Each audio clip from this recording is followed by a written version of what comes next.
चल हो जा शुरू। केसरिया से मन जोगी हुआ रे, दिल झूमे देखो पतवारा हुआ रे, दिल झूमे देखो पतवारा हुआ रे। हर पल मनाओ केसरी त्योहार। विमल, बोलो जुबान केसरी। इन्होंने तो निमंत्रण भी लौटा दिया।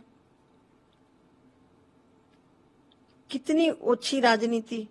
इन्हीं उस रामलला में भी इनको राजनीति दिखाई पड़ रही थी कि हम जाएंगे तो एक वर्ग खिसक जाएगा। माननीय प्रधानमंत्री जी का विजन आध्यात्मिक भी हमारा सुरक्षित रहे और राष्ट्र भी सुरक्षित रहे। सार्वभौमिक दृष्टि से माननीय प्रधानमंत्री जी ने काम किया है। आस्था के केंद्र बिंदु को राजनीतिक से नहीं जोड़े विपक्ष तो ज्यादा अच्छा रहेगा। प्रधानमंत्री जी ने उन गरीबों की तरफ ध्यान दिया जिन गरीबों की तरफ कभी सरकारों ने ध्यान नहीं दिया था। जैसे कांग्रेस का नारा रहा गरीबी हटाओ। शायद मेरा 10 फरवरी वाली स्पीच आपने पार्लियामेंट की सुनी होगी। गरीबी हटाओ का नारा इनका आजादी के बाद से चलता रहा। गरीबी कैसे हटाई जाती है यह देश के यशस्वी प्रधानमंत्री जी ने करके दिखाया है। गरीब को छत चाहिए, गरीब को भोजन चाहिए, गरीब को स्वास्थ्य की व्यवस्था चाहिए, गरीब के गांव तक सड़क चाहिए, गरीब के घर में लाइट चाहिए। गरीबी कैसे दूर की जा सकती है देश के यशस्वी प्रधानमंत्री जी ने 4 करोड़ लोगों को यह करके दिखाया है। दूसरा विषय है, जहां तक आपने राम जन्मभूमि मंदिर के लिए बात की, यही विपक्ष था जब कहता था कि रामलला हम आएंगे, तारीख नहीं बताएंगे। भगवान की ऐसी कृपा हुई, माननीय न्यायाधीशों ने फैसला सुनाया, भव्य और दिव्य मंदिर बना। राम जन्मभूमि ट्रस्ट ने निमंत्रण भी दिया सबको, क्योंकि राम यदि सब लोग मानते हैं तो सबके हैं। एक होता है जिसे शादी ब्याह होता है, आपने देखा कि निमंत्रण सबके पास दिया जाता है, लेकिन कोई निमंत्रण लौटाता नहीं है। व्यस्तता के कारण न पहुंच पाना एक अलग विषय है।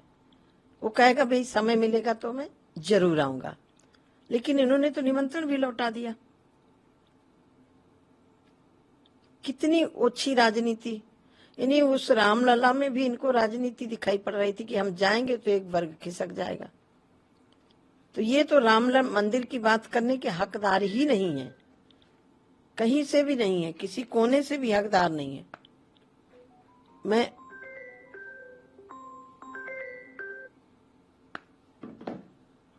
और दूसरा, आप वाराणसी की स्थिति आप देख रहे हैं।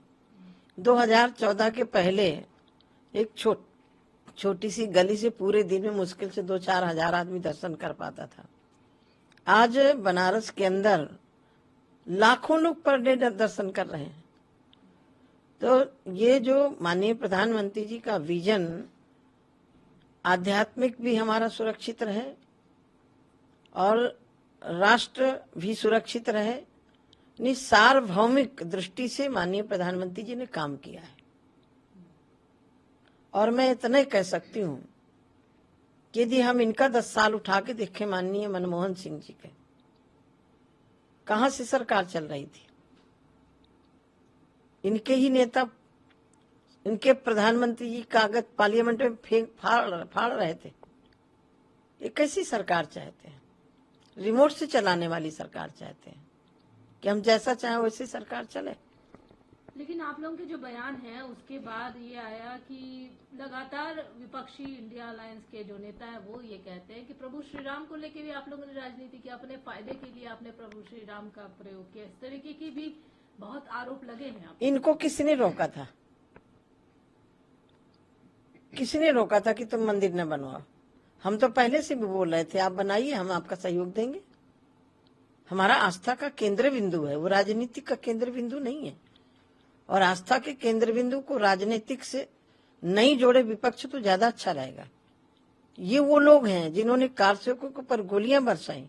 ये वो लोग हैं जो कोर्ट में खड़े होकर के बोलते थे कि रामलला का फैसला नहीं आना चाहिए। क्यों?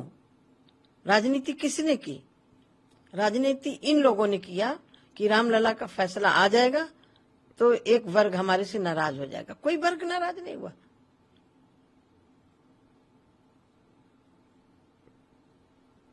तो सारे वर्ग खुश हैं, आप ये कह रही हैं। लेकिन एक और सवाल है, क्योंकि इस इलेक्शन में बहुत सारे मुद्दे सामने आए। एक मुद्दा पाकिस्तान का भी सामने आया, पाकिस्तान के नेता भी तारीफ करते दिखे विपक्षी कुछ नेताओं का। दूसरी तरफ बीजेपी की तरफ से ये कहा गया, अमित शाह जी ने भी कहा कि पीओके हम वापस लेंगे, पीओके हमारा था, हमारा है, हमारा रहेगा, 400 पार आएंगे और पीओके वापस लेंगे। आपका क्या कहना है? अब ये लोग कह रहे हैं कि हमारी सरकार आएगी तो हम 370 धारा वापस लागू करेंगे। कोई स्वीकार करेगा? क्यों 370 धारा? वो मेरे देश का अंग नहीं है क्या? वो तो मेरा जैसे शरीर के पूरे अंग होते हैं वो मुकुट है। इन लोगों की सोच मुझे लग रहा है कि तरस आता है कि किस सोच में जी रहे हैं, कहाँ खड़े हैं। शायद मुझे लग रहा है जिस तरह से माननीय प्रधानमंत्री जी ने सीमाओं को कंट्रोल किया, कंट्रोल ही नहीं किया बल्कि सेना को पूरी छूट दी कि हमारी सीमा पर कोई घुस के मारे तो उसको उसके घर में घुस के मारो।